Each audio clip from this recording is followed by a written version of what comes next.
બનાસકાંઠા જિલ્લાના ડીસા શહેરમાં સૌ પ્રથમવાર અંગદાન જાગૃતિ માટે ડીસાના સ્પોર્ટ્સ ક્લબ ખાતે નિમ્સ હોસ્પિટલ દ્વારા ક્રિકેટ ટુર્નામેન્ટનું આયોજન કરવામાં આવ્યું છે. આ ક્રિકેટ ટુર્નામેન્ટનો ખાસ હેતુ લોકો વધુમાં વધુ અંગદાન વિશે જાણતા થાય અને અંગદાન અભિયાન સાથે જોડાય તે માટે કરવામાં આવ્યું છે. ડીસાના સ્પોર્ટ્સ ક્લબ મેદાન ખાતે શરૂ થયેલી આ ક્રિકેટ ટુર્નામેન્ટમાં ડીસા નહીં પરંતુ ગ્રામીણ વિસ્તારના લોકો પણ જોડાય તે માટે આ ક્રિકેટ ટુર્નામેન્ટનું આયોજન કરવામાં આવ્યું છે.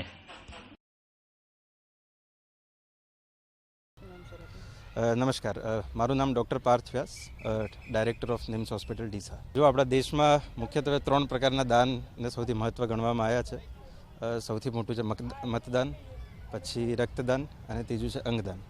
તો મેઇન હેતુ આ ટુર્નામેન્ટ કરવા પાછળનો અંગદાનની સમાજમાં જનજાગૃતિ આવે તે બદલ અમે આ કરી રહ્યા છીએ. માનનીય શ્રી દિલીપભાઈ દેશમુખ દાદા, જેમને સમગ્ર ગુજરાતમાં અંગદાનની એક મુહિમ ચલાવી છે, તો એ મુહિમનો એક નાનો ભાગ બનીને આજે નિમ્સ હોસ્પિટલ દ્વારા અને બધા મિત્રો જે ક્રિકેટ સાથે સંકળાયેલા છે, કેમ કે અમારી ગણતરી હતી કે આમાં યુવા વર્ગને સાથે જોડીએ અને ફક્ત ડીસા શહેર નહીં પણ ડીસા તાલુકાના પણ, તો ડીસા તાલુકાના અને શહેરના ગામડાઓમાંથી ખેલાડીઓ લઈને એક અંગદાનની વાત ગામડા સુધી જાય તે હેતુ માટે આ ટુર્નામેન્ટ કરી રહ્યા છીએ. લોકોને મેઇન તો એ જ સંદેશો આપવા માગીએ છીએ કે અંગદાનની જે જાગૃતિ વધે, સાથે સાથે ફિટનેસ સાથે ડીસા તાલુકાના યુવા આટલું બધું જોડાયેલો છે, તો ક્રિકેટમાં ઘણા બધા લોકો સાથે જોડાય, એમની ફિટનેસ પણ સારી થાય અને ખેલદિલીની ભાવના સાથે ડીસાના 64 ગામના ખેલાડીઓ આ ટુર્નામેન્ટમાં રમવાના છે, તો ભાઈચારો પણ વધે તે હેતુથી એક આ ટુર્નામેન્ટ કરી રહ્યા છે.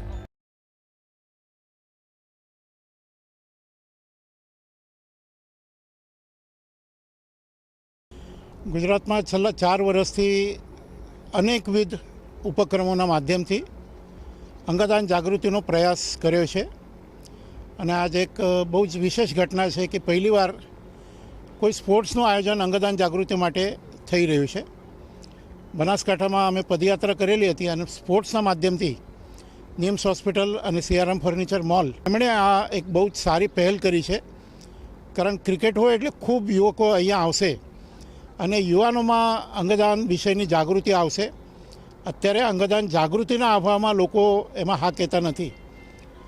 ગઈકાલે જ 2-3 વાર મેં એવો ઉલ્લેખ કર્યો કે બનાસકાંઠા પછાત જિલ્લો છે. આ વાક્ય મેં ઘણીવાર સાંભળ્યું છે. મેં એવું કીધું કે બનાસકાંઠા એ પ્રગત જિલ્લો છે. કારણ બનાસકાંઠામાંથી છેલ્લા 1.5 વર્ષના સમયગાળામાં દરમિયાન 4 લોકોએ અંગદાન કર્યું છે. 4 એવા સમાજના લોકોએ અંગદાન કર્યું છે કે જે સમાજમાં માન્યતાઓ જુદી જુદી હતી. જે સૌથી છેલ્લું અંગદાન થયું એ ડીસા તાલુકાના એક ગામના ઠાકોર સમાજમાંથી અંગદાન થયું. ડીસા તાલુકાના એક શ્રીમાળી સમાજમાંથી અંગદાન થયું. લાખણીના એક રાવણા રાજપૂત સમાજમાંથી અંગદાન થયું.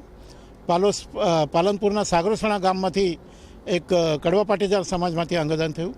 તો સામાજિક માન્યતા તોડીને બહુ જ સામાન્ય ગામડાના નાગરિકોએ અંગદાનમાં પહેલ કરી છે. ભગવાન કરે કે કોઈને અંગદાન કરવાનો વારો અથવા અંગ લેવાનો વારો ના આવે, પણ દુર્ભાગ્ય આપણા સમાજમાં રોગ વધી રહ્યા છે. અંગદાન જાગૃતિ સાથે સાથે અહીંયા આવેલા બધા જ લોકોને પોતાના અંગો વ્યવસ્થિત રીતે સાચવવા માટે પણ મારી વિનંતી છે. કારણ પોતાના અંગો તમે સાચવશો તો કોઈ અંગદાનની જરૂરિયાત નહીં રહેશે. અને આ બધા જ યુવાનો અંગદાનનો સંકલ્પ કરશે તો દુર્ભાગ્ય એવા કોઈ વ્યક્તિ હશે કે જે અંગદાનની સ્થિતિમાં પહોંચે તો આપણા સમાજમાં અંગદાન થશે. કોઈને મોદી સાહેબ વારંવાર આ સમયને અમૃતકાલ કહે છે. અમૃતકાલમાં કોઈને પણ પૈસાના અભાવમાં અથવા અંગોના અભાવમાં મૃત્યુ ના આવે એટલા માટે આ અભિયાન ચાલી રહ્યું છે.